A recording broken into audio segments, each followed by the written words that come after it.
So take me to this, God speaking on your life and calling you to become a pastor, because you're living at home, you're at rock bottom, you're working at Belk, and you get this harebrained idea to become a pastor? Or Okay, how so does this listen. come to you? I remember getting so mad at God one night, and I was like, you hate me. Like, because I was sad. I was broken. And I remember laying in that bed, and I said, God, I said, I need you to take this pain away from me. And probably for the first time in my life, Bunny, I heard, I can't take it away from you. You got to get up and walk away from it. And at that moment, I realized that it was like the rejection wasn't people necessarily wanting out of my life. It wasn't just because I was bad. It wasn't just because I was unlovable, but that God did indeed have something for me to do. I never thought it was preaching, ever. I never thought it was preaching. But he had something for me to do that those people that I'd opened the door to come in my life, their character couldn't keep up with my purpose. And so I started climbing out of that depression, that sadness.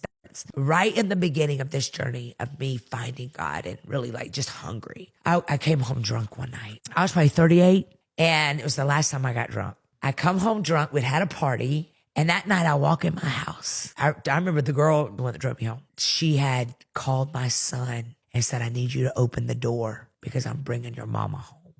And that night when I walked in, I saw that pain in my son's eyes because he'd seen it 2 years prior, when we had to leave his father, that had taken away that whole family. And I saw that, and I was so broken. Seeing that pain. I saw that pain. Mm-hmm. And I just feel grief because you could just see it in his eyes, just like, because he'd never seen me like that. I'd hit it really well. But I knocked all the pictures down going upstairs at my mom's. And I heard the door of my father's room opening. My heart started palpitating because my son already was disappointed. And now my dad, which I love more than anything, was going to catch me. I hear my dad walking up the stairs, and I run to my room and I lay down like this as still as I can, thinking that he'd think I was asleep. And I could feel his breath looking down at me. And so I just opened my eye like this. And he said, baby girl, how do you feel? And I said, heartbroken.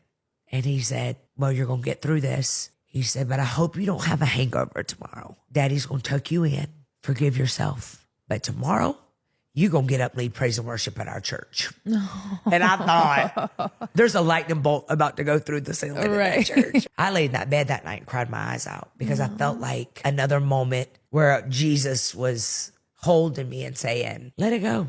You're human. And after that, I never drank again. It was like my father showed me everything I needed him